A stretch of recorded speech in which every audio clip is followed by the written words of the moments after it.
François Bayrou fête déjà son premier mois à Matignon. Des premières semaines qui n'ont pas toujours été de tout repos, alors plus ou moins que Michel Barnier, on a joué au jeu des différences.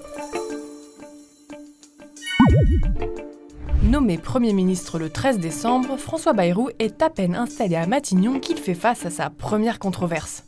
En plein drame humanitaire à Mayotte, après le passage du cyclone Chido, il fait le choix d'assister à la réunion de crise en visioconférence pour pouvoir présider le conseil municipal de Pau dont il entend bien rester maire. Qu'est-ce que vous faites là? Vous n'êtes pas à votre place. Je suis pas sûre que les Palois et les Paloises apprécient le cumul des mandats. Nul n'est irremplaçable. Des débuts bien difficiles comparés à ceux de Michel Barnier, dont la nomination est contestée, mais qui n'a pas fait de tels faux pas. Du côté du gouvernement, on retrouve la même cacophonie.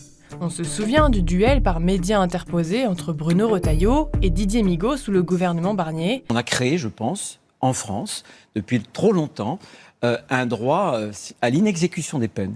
Il faut que les peines, les sanctions tombent. Il doit savoir que la justice est indépendante dans notre pays et que c'est quelque chose qui est essentiel dans une démocratie. Sous François Bayrou, c'est l'abrogation du droit du sol à Mayotte qui provoque les premières divisions. Je pense que ce n'est pas, pour moi, la bonne voie. C'est évidemment la bonne voie. Comme Michel Barnier, François Bayrou assure avoir la culture du dialogue. Un atout essentiel dans une Assemblée nationale fragmentée, mais qui n'a pas suffi à Michel Barnier, plus enclin à se tourner vers sa droite que vers sa gauche, pour tenter de faire voter le budget. À aucun moment, vous n'êtes entré en dialogue avec l'opposition de la gauche et des écologistes. Le ministre de l'économie Éric Lombard n'a lui pas caché sa volonté de favoriser les compromis à gauche, quitte à lui faire les yeux doux. Moi je suis pour la justice fiscale.